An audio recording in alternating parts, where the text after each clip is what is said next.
ପୁରାଣ ଧାରାବାହିରେ ଆପଣମାନେ ଦେଖିବେ ଯେତେବେଳେ ଜ୍ୟୋତି ତୁମର ଏବେ ସବୁ ମିଛ ଧରା ପଡ଼ିଯାଇଛି। ତୁମେ ଜାଣି ଜାଣି ରୁଦ୍ରକୁ ତୁମ ରୁମ୍କୁ ନେଇଥିଲ ଓ ତାଙ୍କୁ ଫସିବା ପାଇଁ ଚେଷ୍ଟା କରୁଥିଲ।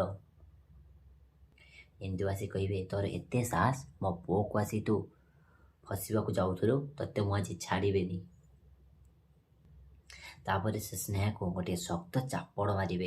ତାପରେ କହିବେ, ତୁ ମୋ ପୁଅକୁ ନିଜର କରିବା ପାଇଁ ଏତେ ବଡ଼ ଯନ୍ତ୍ର ସନ୍ତରଣ କଲୁ। ମୁଁ ଭାବିଥିଲି ତୁ ଗୋଟିଏ ଭଲ ଝିଅ, ତୁ ଏତେ ତଳକୁ ଖସିଯିବୁ ବୋଲି ମୁଁ ଭାବିଥିଲି।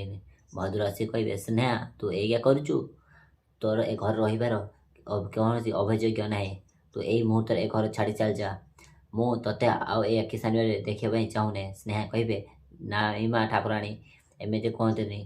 ମୁଁ ଯାହା ବି ଏମିତି କରିଛି ମୋ ଭଲ ପାଇବାକୁ ପାଇବା ପାଇଁ କରିଛି। ମୁଁ ରୁଦ୍ରକୁ ଭଲ ପାଏ, ମୁଁ ତାଙ୍କୁ ଛାଡ଼ିକି ରହିପାରିବିନି। ରୁଦ୍ର, ତୁମେ ତ ଜାଣିଛ ନା, ତୁମ ବିନା ଗୋଟେ ମୁହୂର୍ତ୍ତ ବଞ୍ଚିପାରିବିନି।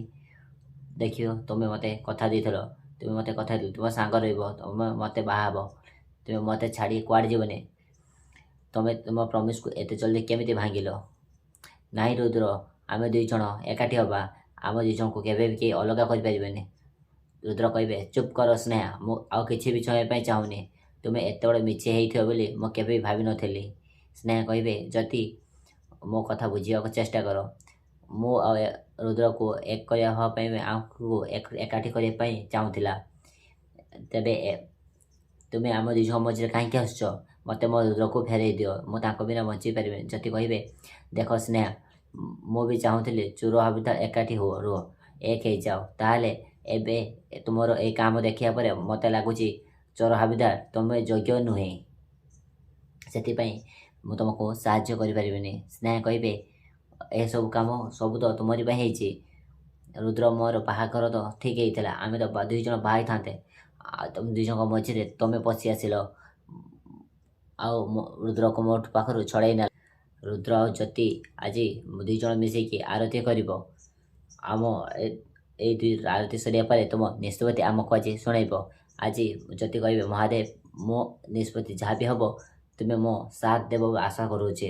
ରୁଦ୍ର କହିବେ, ହେ ମହାଦେବ, ଆଜି ଏମିତି କିଛି ଚମତ୍କାର କର ଯେମିତି ମାଷ୍ଟରାଣୀ ସବୁଦିନ ପାଇଁ ମୋତେ ନିଜର କରିନିଅନ୍ତୁ। ଆମ ସମ୍ପର୍କକୁ ଗୋଟିଏ ମୁହୂର୍ତ୍ତର ସୁଯୋଗ ଦିଅନ୍ତୁ। ଭଦ୍ର କହିବେ, ମହାଦେବ, ଏ ସମ୍ପର୍କ ତମେ ଗଢ଼ିଛ। ଏହି ସମ୍ପର୍କକୁ ଅନ୍ତତ ବାନ୍ଧନର ଦାୟିତ୍ୱ ହେଉଛି ତମର। ଆଜିର ନିଷ୍ପତ୍ତି ଯାହା ବି ହେଉଛି କାହିଁକି, ତମେ ଏଇ ଯୋଡ଼ିକୁ କେବେ ଭାଙ୍ଗିବାକୁ ଦେବନି।